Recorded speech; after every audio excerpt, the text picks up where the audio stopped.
Dan bagaimana kita mengajarkan anak-anak kita untuk membangun hubungan positif kepada orang-orang yang berbeda agama? Itu mengajarkan unconditional love.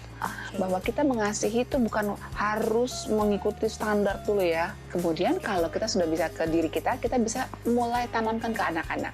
Jadi biasakan kita membuat satu suasana di mana anak merasa nyaman dengan keberadaan dia, dengan keadaan dia, mengajak dia untuk tidak mudah untuk menilai negatif orang lain. Mungkin di kelompok orang yang beragama tertentu kita anggap tuh, kenapa ya orang itu kok begitu kelakuannya gitu.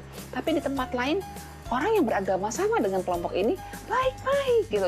Jadi kita nggak boleh menggeneralisir. Ya, kita harus mengajarkan pada anak-anak bahwa semua orang bisa salah, tapi semua orang juga bisa berubah.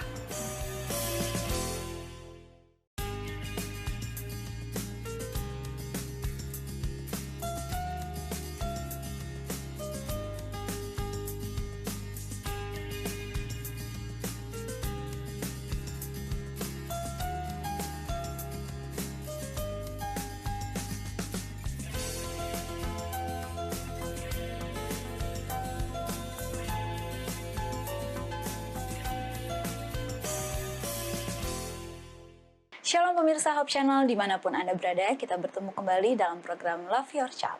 Satu program yang mengajak kita untuk mendidik dan mengasihi anak-anak menjadikan generasi yang lebih baik. Kalau pemirsa sekalian ingat, kita masih dalam satu rangkaian seri membina hubungan positif. Dan kali ini bagaimana cara kita membangun hubungan positif antara anak dengan orang lain, khususnya yang berbeda agama. Wah, tentu kita sadari bahwa kehidupan kita bersosialisasi saat ini pasti akan kita temui orang-orang yang berbeda agama dengan kita. Dan bagaimana kita mengajarkan anak-anak kita untuk membangun hubungan positif kepada orang-orang yang berbeda agama? Kita akan membahasnya bersama dengan narasumber yang telah hadir, yaitu Ibu Helena Valentina. Beliau merupakan seorang psikolog dan praktisi pendidikan. Shalom Ibu Helena. Shalom Eva. Apa kabar Bu Helena? Puji Tuhan. Luar biasa. Kita masih dalam rangkaian seri hubungan positif, membangun hubungan positif. Kalau saya tidak salah ingat, ini termasuk salah satu seri yang panjang ya Bu Helena ya. Nah, kita punya 8 episode tentang hubungan. Betul. Wah, berarti panjang sekali nih. Nah, membangun hubungan positif tentu ini merupakan impian semua orang. Dan sekali ini yaitu membangun hubungan positif dengan orang lain, khususnya yang berbeda agama. Betul. Kita pasti tahu ya Bu Helena, kalau ternyata lingkungan kita sehari-hari atau orang yang kita jumpai pasti berbeda. Ya, kita akan menjumpai orang yang berbeda agama dengan kita ya. Di dunia di mana perbedaan itu meliputi banyak hal gitu kan, perbedaan ras, warna kulit gitu kan, perbedaan suku, perbedaan bahasa, perbedaan budaya, termasuk perbedaan agama. Dan jangan lupa perbedaan agama ini kalau disikapi dengan kurang hati-hati akan menimbulkan hubungan nggak harmonis dengan masyarakat, dengan lingkungan sekitar. Bahkan pada saat kita nanti mengantarkan anak-anak besar, mungkin dia akan menjadi orang yang fanatik dan tidak mau mempedulikan perasaan orang lain, tidak mau mempedulikan hak orang lain untuk berbeda dengan kita. Tadi Bu Helena sudah tersinggung ternyata kalau ini dibiarkan begitu saja, dampak-dampak negatifnya sampai dia besar banyak ya Bu Helena ya. Ada nggak sih contoh yang mungkin Bu Helena lihat langsung, wah kayaknya dia memang kurang dibina nih hubungan positifnya? Iya, jadi ketika misalnya kita lihat pada saat-saat acara-acara keagamaan gitu, terus satu agama mungkin sedang beribadah, lalu yang lain merasa aneh ya, kok begitu ya, kok suaranya begitu ya, aneh ya, lalu ketawa-ketawa. Itu kan satu bentuk dari sikap kurang hormat, sikap kurang toleran, dan sikap kurang menghargai gitu kan, kurang menghargai perbedaan dari orang lain, keragaman dari agama orang lain, seperti itu. Dan kita pun di Indonesia kita hidup dengan banyak agama ya, yang nggak bisa kita paksakan juga untuk orang lain. Dan kadang-kadang kita suka egois ya. Kita ngolok-ngolok agama orang, maksudnya ngolok-ngolok orang yang sedang beribadah dengan caranya. Tapi kita nggak mau kalau kita diolok-olok. Kita langsung merasa jahat ya mereka. Kita sendiri bagaimana gitu ya? Itu dia. Kita sendiri bagaimana dengan sikap orang-orang yang mungkin menggunakan ritual-ritual yang buat kita asing seperti itu. Nah, Bu Helena langsung saja nih, sebagai orang tua, apa yang harus kita lakukan sih supaya anak-anak kita setidaknya hormat dengan orang-orang yang beda agama? Contoh nih Bu Helena, sebelum masuk, pasti kan mungkin ya, bisa jadi orang yang bekerja dengan kita di rumah, pasti punya, bisa jadi ya, bisa jadi mereka beragama yang berbeda. Nggak kita bisa paksakan mereka pasti seagama dengan kita ya. Nggak bisa kita paksakan mereka seagama. Bisa jadi mereka berbeda agama dengan kita. Gimana caranya supaya anak-anak kita juga hormat lah dengan orang-orang ini? Sebagai orang tua apa yang harus kita lakukan? Yang paling utama adalah sebetulnya kita harus mulai dari yang paling basic, yaitu apakah kita mencintai diri kita? Itu dulu. Kenapa? Karena kalau kita sering mempertunjukkan pada anak-anak betapa gendutnya saya gitu, gendut banget sih aku misalnya. Aduh, kenapa sih ini hidungku pesek amat? Ih, ini rambut ini, aku sebel dengan diriku. Nah kan, dari situ aja kita sudah mulai sedang menabur pelajaran yang kurang baik pada anak-anak bahwa saya akan mencintai diri saya kalau saya rambutnya rapi, rambutnya lurus kah atau panjang. Saya akan mencintai diri saya kalau badan saya nggak gendut gitu kan. Kalau badan saya tuh ramping seperti foto model gitu kan. Saya akan mencintai diri saya kalau hidung saya tuh nggak seperti ini. Jadi sih ya ini harus benerin nih, direparasi nih gitu kan. Nah, tapi kalau kita mensyukuri dan juga mencintai diri kita dalam arti maknanya bukan mencintai selfish ya, tapi mencintai diri kita dalam arti kita menghargai Bersyukur pemberian ya. Tuhan. Bersyukur. Aduh, nih hidung nih unik nih gitu. Mami kok hidungnya kok kayak gitu sih, kayak apa ya? Kayak pesek gitu loh, Mam. Gitu nggak kayak. Oh iya, Tuhan ciptakan beraneka ragam. Nah, kamu lihat pohon. Coba bayangin kalau semua pohon kelapa. Ih, apa enaknya sih? Gitu kan. Beragam. Manusia juga beragam dan semua itu indah. Nggak mungkin lah Tuhan menciptakan tuh tidak pakai selera seni, ada sense of artnya gitu kan. Gitu. Jadi kalau kita sendiri menghargai diri kita menerima diri kita apa adanya, kita mensyukuri perbedaan kita dengan foto model itu, yang kita gendut dia enggak gitu, dia langsing kita kakinya mungkin agak gede betisnya gitu kan, kita menerima ya inilah keunikan saya bangga kok gitu kan, saya bersyukur Tuhan sudah berikan saya tubuh yang unik seperti ini. Buktinya papa kamu naksir sama mama gitu kan. Tapi ternyata ada hubungannya ya, Yeah. dengan mencintai diri kita sendiri. Karena Apa itu mengajarkan unconditional love. Bahwa kita mengasihi itu bukan harus mengikuti standar dulu ya. Kamu akan mama sayangi kalau kamu nggak gendut. 2, kamu nilai 100. 3, waduh kok gitu sih. Padahal Tuhan mengasihi kita kan unconditional love, tidak bersyarat. Tuhan mengasihi kita apa adanya kita loh. Ada lagunya kan, sebagaimana aku ada kan gitu ya. Jadi mulai dari situ dulu. Kalau kita sudah bisa belajar mengasihi diri kita dengan menerima semua yang ada sama kita, penuaan yang terjadi, ya kan tadinya gesit, tiba-tiba sekarang kok jadi begini ya, wah sudahlah ini proses. Ini proses fisik semakin menurun, tapi rohani semakin meningkat kan gitu kan, batin semakin meningkat. Nah ada ada pesan-pesan melalui sikap kita yang seperti itu kepada anak-anak bahwa yang namanya kasih itu tidak bersyarat, gitu. Nah dari situ kalau kita sudah mulai mengasihi diri sendiri, kita bisa menepati satu kalimat yang bagus tuh, kasihlah sesama manusia seperti dirimu sendiri. Oke, betul. Itulah Ya, kan? maksud ayat dari ayat itu ya Bu Helena. Itu dalam banget loh, Ya. dalam sekali. Mungkin selama ini kita cuma tahu, oh ya udah kasih aja, tapi ternyata maknanya saya juga baru sadar nih akhirnya, maknanya sedalam itu ya Bu Helena ya. Betul sekali, dan kita sangat bangga ya kalau kita diwarisi ayat-ayat dan kalimat-kalimat yang sangat berguna gitu. Mestinya sih kalau kita hayati dengan mendalam, kita nggak akan pernah bisa lagi membenci orang yang berbeda dengan kita. Mungkin kita nggak sepakat dengan dia, mungkin kita tidak bisa mengikuti jalannya dia, tapi kita bisa menghargai. Karena apa? Karena dia juga ciptaan Tuhan gitu. Betul. Dan kita nggak bisa memaksakan orang lain menjadi seperti apa yang kita inginkan. Salah satunya dengan orang yang berbeda keyakinan dengan kita. Nah Ibu Helena, kita masih akan teruskan, dan pemirsa tetaplah bersama kami di Love Your Child.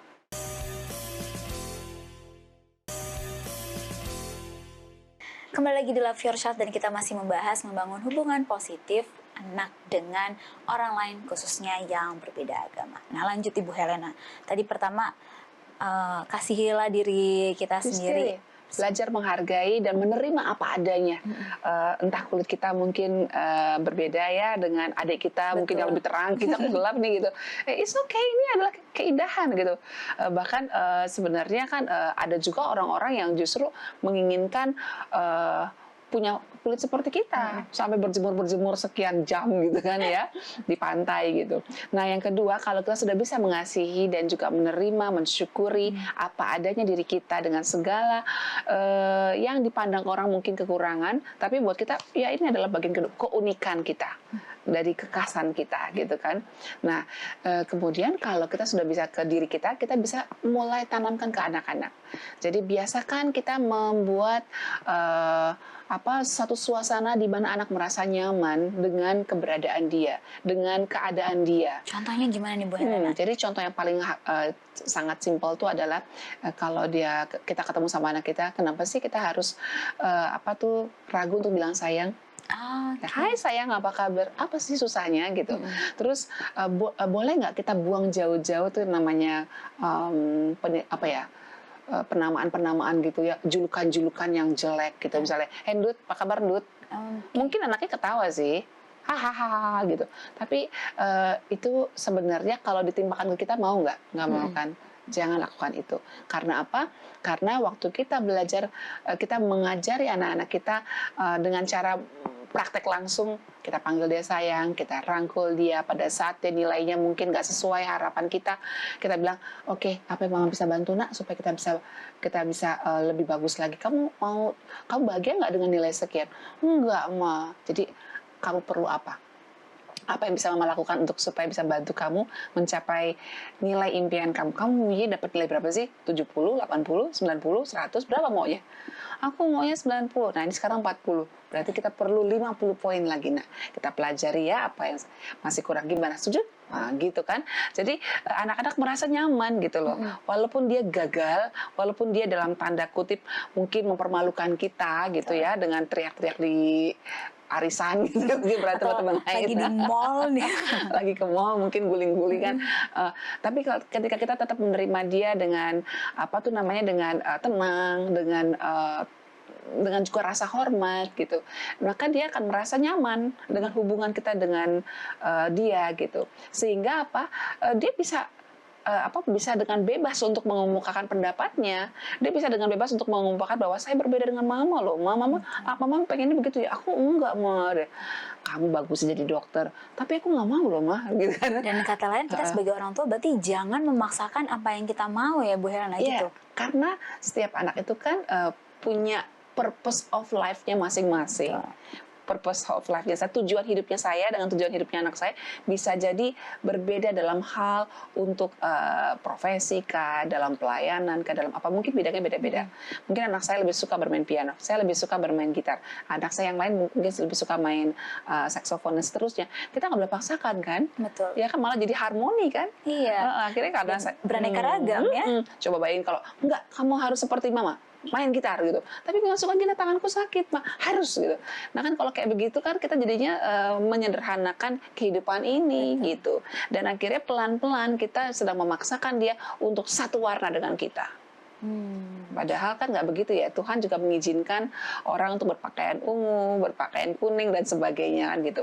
Nah, jadi apa poin kedua yang saya bilang tadi untuk melatih anak-anak merasa berharga?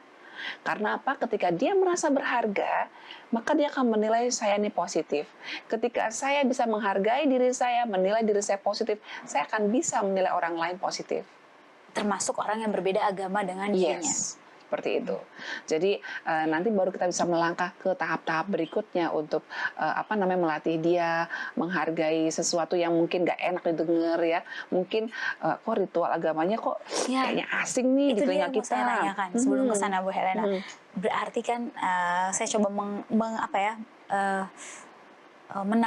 menambahkan sih, saya coba mengevaluasi, melihat lagi bahwa ternyata melihat diri sendiri, mengajarkan anak untuk mencintai diri sendiri itu artinya menumbuhkan rasa positif dalam dirinya sehingga yang keluar kepada orang lain rasa jadinya syukur, positif juga ya. rasa berterima kasih sama Tuhan itu bagian dari mengasihi diri ya. Jadi mengasihi diri bukan berarti egois, bukan. Beda sama love self gitu beda ya.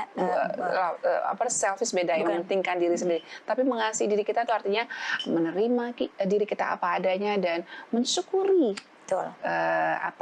Karunia yang Tuhan berikan pada kita gitu. Nah, jadi kalau sudah sampai ke tahap kedua, kita bisa mengasihi diri kita bisa mengajak anak kita untuk menghargai dirinya, dan tahap yang ketiga adalah kita sudah mulai bisa mengajak dia untuk tidak mudah untuk menilai negatif orang lain. Maksudnya menilai negatif orang lain gimana? Misalnya kayak gini, ih kok dia itu mah kenapa ya orang-orang yang agamanya ini nih pasti ngeselin deh gitu. Kenapa? Iya nakal mah. Loh, padahal kan nakal tuh boleh pada semua orang, maksudnya bisa terjadi pada semua orang ya kan. Jadi kita boleh tanamkan kepada anak-anak kita bahwa kita hidup di dunia yang tidak sempurna. Oke. Iya kan? Kita hidup saat ini loh ya. Nanti kalau di surga beda gitu lagi. Kan? Itu sebabnya kan kita beragama sebenarnya bagian dari mengenal kehidupan setelah kematian toh. Nah, jadi kita perlu tekankan sama mereka. Kita hidup di dunia yang tidak sempurna. Kamu nggak sempurna, Nak. Kamu pernah nggak salah sama mama? Kamu pernah nggak salah sama orang lain? Ya, mama juga pernah nggak salah sama kamu. Mama pun tidak sempurna. Jadi orang lain itu juga bisa salah. Betul. Tapi bukan berarti kita langsung menggeneralisir, semua yang beragama ini semua jahat. Nggak boleh begitu. Karena apa? Karena mereka bisa saja melakukan kesalahan dan mereka mungkin nggak tahu bahwa itu salah. Ya kan? Tugas kita mendoakan dia dan berteman. Dalam arti berteman ya tetap bergaul, dan kalau sudah bergaul mereka akan punya hubungan baik dengan kita bisa ingatkan, itu nggak bener loh kayak gitu loh, ya kan, menimpuki rumah ibadah orang lain karena suaranya berbeda dengan kita, nggak bener loh, kan dia kan juga makhluk yang diciptakan Tuhan. Betul. Kita bisa sampaikan pada begitu. Tapi kalau kita menjauh, lalu ambil jarak, kasih tembok tinggi, lalu membenci, lalu akhirnya menganggap mereka itu adalah orang-orang yang tidak layak untuk jadi teman kita. Nah, kalau seperti itu, ya ini akan terus aja sampai dia dewasa nanti ya. Terus aja kita tidak akan pernah bisa menjadi menjadi pengaruh baik buat orang lain, dan kita tidak bisa melihat sisi positif dari orang tersebut karena sering sekali terjadi orang yang kita pikir jahat ternyata baik. Iya, kita cuma melihat dari luarnya, sepertinya nih, ada sepertinya gitu. Ya mungkin di kelompok orang yang beragama tertentu, kita anggap tuh, kenapa ya orang itu kok begitu kelakuannya gitu. Tapi di tempat lain, orang yang beragama sama dengan kelompok ini, baik-baik gitu. Jadi kita nggak boleh menggeneralisir. Ya, kita harus mengajarkan pada anak-anak bahwa semua orang bisa salah, tapi semua orang juga bisa berubah. Karena manusia adalah makhluk yang pembelajar, makhluk yang bisa belajar untuk jadi lebih baik. Nah, kalau kita mau dunia kita lebih baik, dan mulai dari diri kita sendiri, kasihi dulu sesama kita, baik orang yang mengasihi kita maupun yang memusuhi kita. Makanya dibilang kan ada satu kalimat yang bagus sekali dari Tuhan Yesus ya, kasihilah musuhmu dan berdoalah untuk mereka. Wah, ya betul sekali. Dan kalau kita bisa mengasihi musuh, maksudnya orang yang memusuhi kita ya, bukan yang kita musuhi ya, gitu. Orang yang memusuhi kita, maka kita akan enteng jalannya. Dan ketika melihat ada orang yang mungkin pakaiannya berbeda dengan kita karena imannya ya, atau mungkin loh kok ini kok minim banget bajunya, karena imannya juga. Nah, kita akan merasa bahwa itulah perbedaan yang kita perlu untuk hargai. Nah, dan itu juga yang mau kita tanamkan kepada anak-anak kita. Kita masih akan lanjutkan Bu Helena, gimana cara kita lebih mengajari anak-anak. Tetaplah bersama kami di Love Your Child.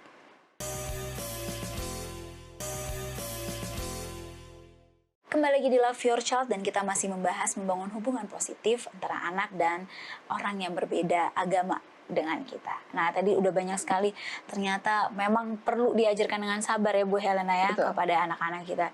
Tapi Bu Helena, saya jadi pertanyaan nih. Kita nggak mungkin lah lepas dari namanya dunia yang sekarang informasinya serba cepat, ya kan? Apalagi dari handphone, betul, teknologi semakin canggih, dan nggak bisa dipungkiri anak-anak kita saat ini mereka mau tidak mau bersinggungan dengan teknologi secara langsung.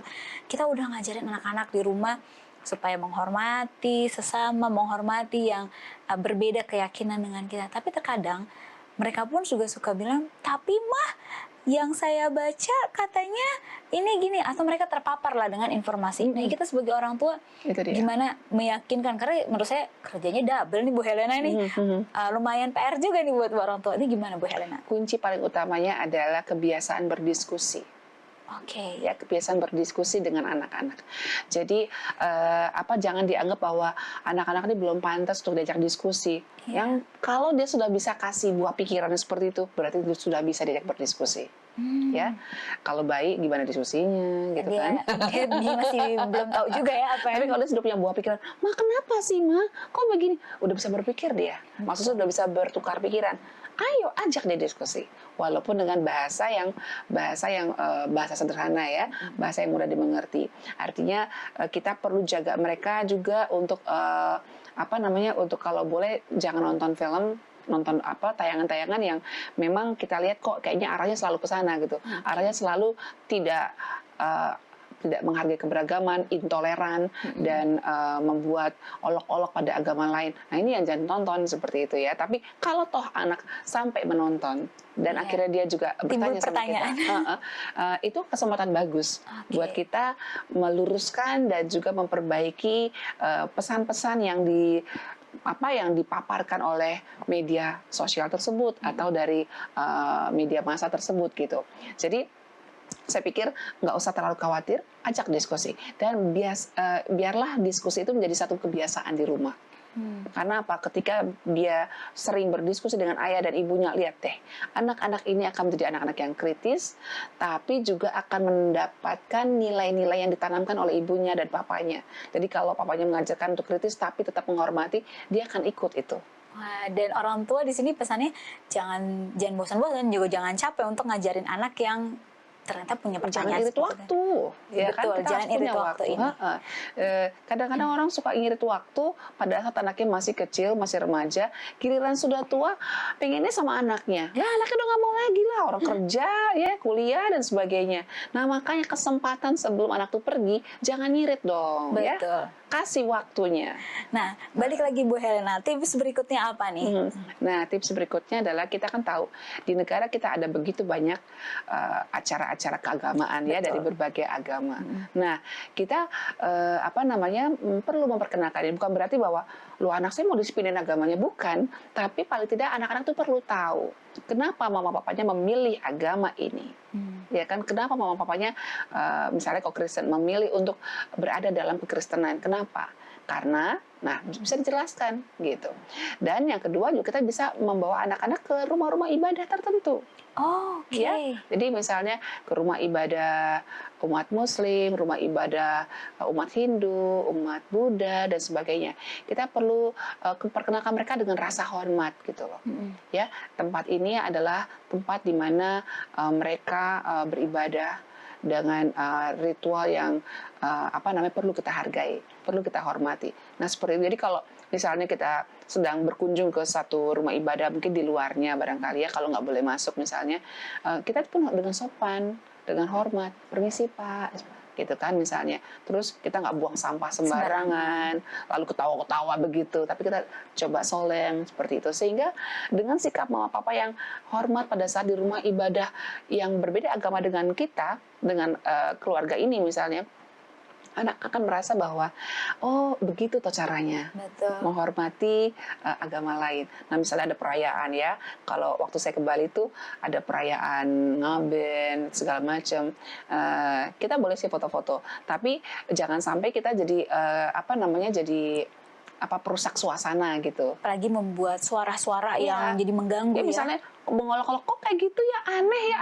Itu kan harus ditahan, nggak boleh dikeluarkan. Karena itu bentuk dari rasa tidak hormat. Betul. Kalau kita juga nggak mau digituin, jangan gituin orang lain. Iya benar. Ya kan kita nggak mau ritual agama kita dihina, diolok-olok dan disepelekan oleh orang dari agama lain. So please don't do that. Jangan lakukan itu juga pada orang lain. Kadang-kadang suka nggak fair juga nih orang tua, suka ngolok-ngolok. Hihi lucu ya, masa begitu acaranya? Ih aneh ya agama agama apa itu? Hei, anaknya dengerin tuh.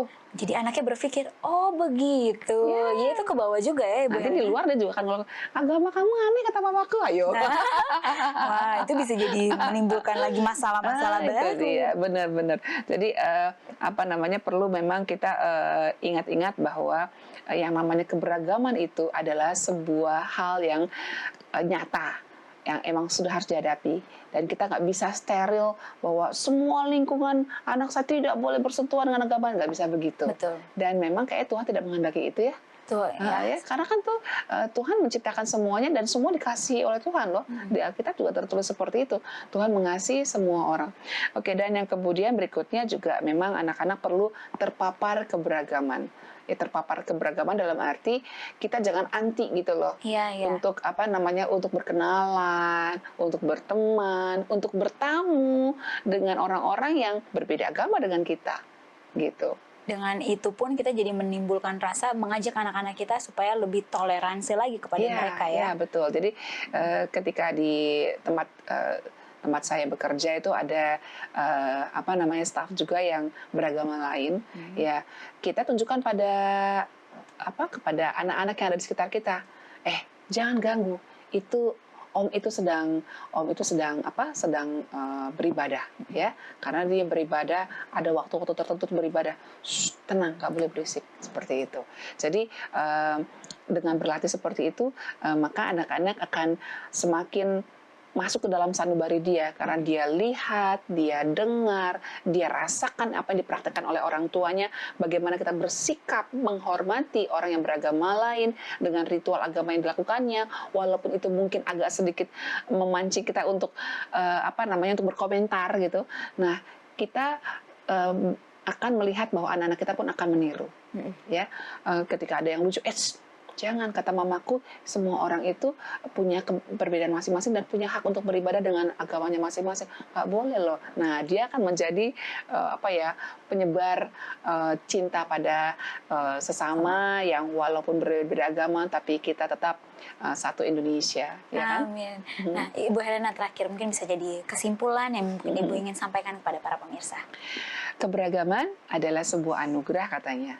Namun demikian, kalau keberagaman ini tidak dihargai dengan baik, maka yang terjadi adalah sia-sia.